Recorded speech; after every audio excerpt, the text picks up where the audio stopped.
And we're back with Amanda Crisp here. What's up? Right,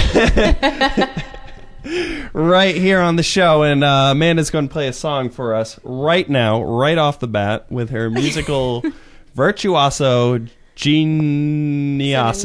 Virtuoso. Exactly. It doesn't have a title, though, so just call it Sad White Girl, Angry White Girl, whatever. Feminist bullshit. All right. Let's hear it. Can we swear? Is that okay? All right. We never swear on this show, but whatever. You know what? I think somebody I work with wanted to see this, so oops. I apologize. You ready? I'm ready. Fired up.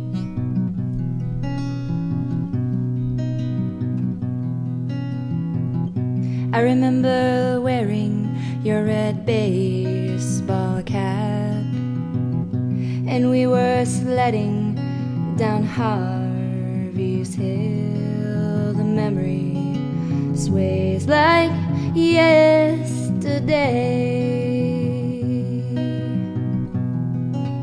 and I wake up in a haze, never to say goodbye.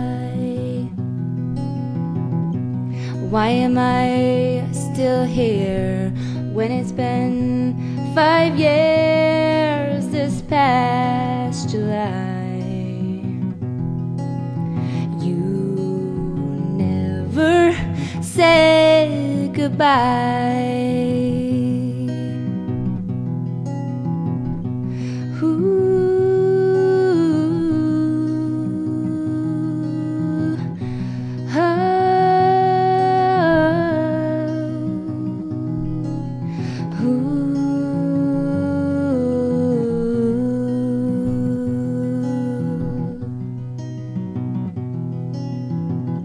Something inside of me has taken over. Is it my selfish pride, or is it my heart deep inside, waiting on the promise of love?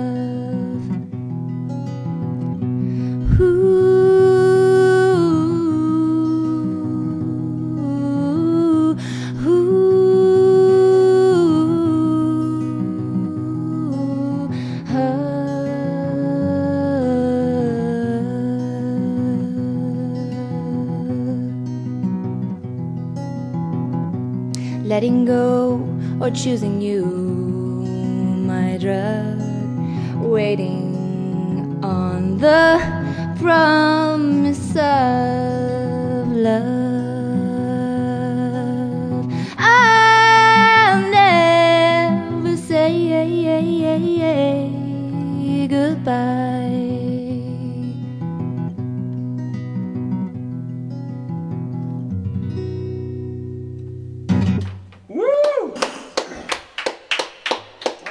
God, I'm so angry. That's really nice.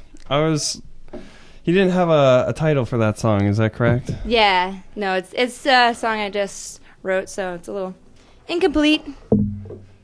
Thank you, Joe. It looked like those microphones were attacking our guests. I was thinking maybe you should call it The Promise of Love. I was thinking of that, actually. Yeah, it might be called that. We'll see when Joe records it if we decide on that. So how long have you been playing guitar? Well, it's funny you ask. It's funny you ask. Oh, I couldn't hear you. It's funny that well, I bought my first guitar, my only guitar, when I was 18, so I've been playing a lot since then.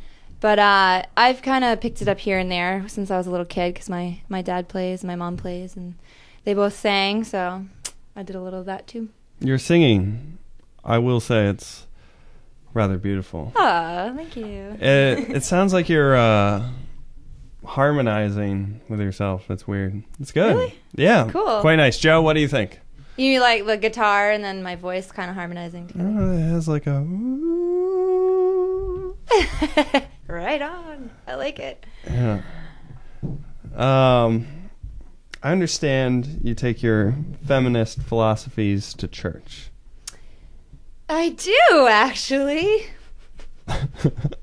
Or shall I say that you work in a church? Yeah, I do. I'm a designer, a graphic designer for Bethany Church in Greenland. Oh. Had to plug that in there. Nice. So what sort of designs do you do?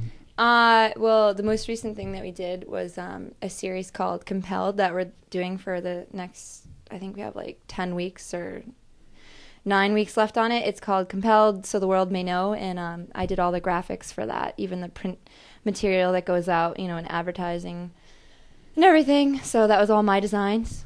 Nice. Is that like a that's like a show thing? That's not a show. That's like it's a sermon series. And a sermon series. If you're interested to check it out, go to www.bethanychurch.com.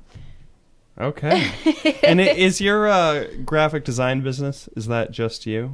Yeah, actually I do freelance on the side, and I just started doing my own business, and my first client is Celebrity Sandwich in Portsmouth. You should go eat there. Their food is amazing. I'm rebranding their entire business. I go there, but just for the graphics. I understand that you are a graduate from UNH. Unfortunately, yes. But you love the school. Yeah, I love the school, actually. And the atmosphere. And the atmosphere. And the people are awesome. And the quality of the education. The quality of the education was the best part. And I understand that you majored in theater. Design and technical theater. What is technical theater? Is that like it's the all ropes? It's the ropes. It's all the whole production behind making a show possible. Like we're costume design, set design, anything from mopping up the stage, like it's lighting, everything, all those concepts that go into making a show. And I'm not much of a person to want to be performing on stage, so I took more of an interest in being in control of all the other stuff. So, like, when you say mopping up, would you design like do you create the job of mopping up, or would you actually mop up? Well, technically, when I had to mop up, I was told to because it was for my practicum. So, but if I was in charge of it, yeah, I'd be telling people to mop up and showing them how to do it. Wow. UNH coming through once again for our youth. Actually, I have a funny story about working at UNH, doing my practicum. We were doing stuff for, I forget what show it was, like Seussical the musical or something, and they had us go up on the grid that's above the stage where they hang things, all the props or the lights, and it's 70 feet above the stage. 70 feet. And that's more than 66 feet, isn't it? I know. It's taller than 60. And I jumped off a bridge that was 60 feet, so it was taller than that. It's pretty high. But anyways, yeah, they told us we had to go tie some chandelier up, and they didn't show us how to do it. And I had a wrench, and I was wearing a sweatshirt with one of those pockets in the front, and I had a wrench in my pocket. And so we're climbing up, and I get on top of the grid, and I'm just like, you have to get on your hands and knees. You can't stand, it's dangerous, and you could fall right through because it's just like metal beams. That's it. And the wrench fell out of my pocket and landed, like 2 feet away from this kid. It was pretty scary. And they didn't even care. The kid didn't care? No, the teachers. I didn't get in trouble. That's pretty... Woo! Yeah, you're telling me. Who thought there was so much danger involved with graphic design? I didn't think it. There's a lot. Have a lot of other really good questions for you. Such as, when I was listening to your song there, I couldn't help wonder, this wasn't a good question, but I was wondering whether you have certain influences on like your certain artists or it's funny you ask. Paul Simon is one of my favorite guitarists. Really? Yeah, and I get a lot of, like, the way he finger picks and stuff, like, I have, he does it with, like, he gets the thumb and the index finger picks, and he picks that way, and he uses the rest of his fingers to kind of do whatever, and I kind of picked that up off of him. Oh. Yeah, some of my songs involve the actual picks. Favorite album? Graceland. Graceland. Graceland is my favorite album. Favorite song? I want to say You Can Call Me Al, but it's so cliche, but that song, like, just, I love it. I really like Gumboots. Diamonds on the Soles of Her Shoes is a good also one, really good. Yeah. Wouldn't kick it out of bed. Well, I know there's so many questions, and Joe's all like, "Oh, we know we could just cut out all the boring stuff and keep all the." No. I'm saying we don't have enough time here.